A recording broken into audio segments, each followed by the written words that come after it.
Ho Can has been waiting for this moment for 18 years.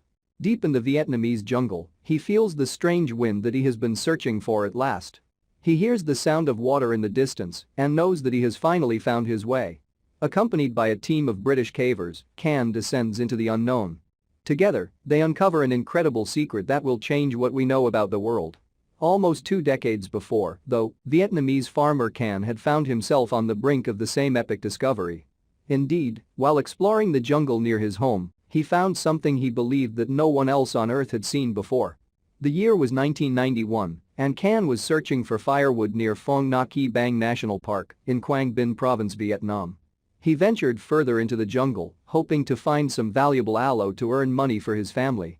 At the time, most local people kept away from the wilder reaches of the forest for fear of dangerous wild animals.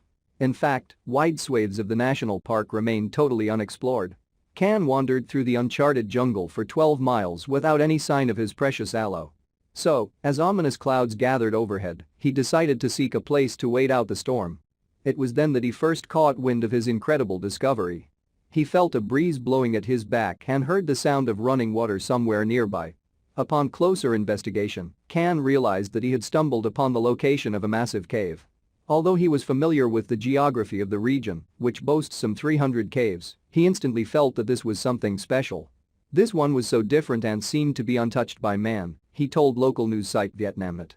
It was pitch black, but judging by the feeling of the air, I thought I was walking into a huge space.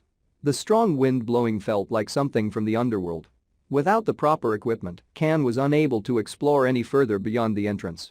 Yet when he returned to his village and told people of what he had seen, the legend of the mysterious cave began to grow. However, there was one problem. Try as he might, Can was unable to find his way back to the entrance of the cave. As the decade went on, scientists from the University of Hanoi began to explore the vast underground networks beneath Phong Nha Bang National Park.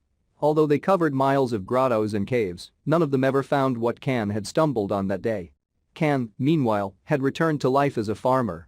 While he never forgot about his discovery in the jungle, his days were occupied by work and chores. Then, one day in 2006, all of that changed.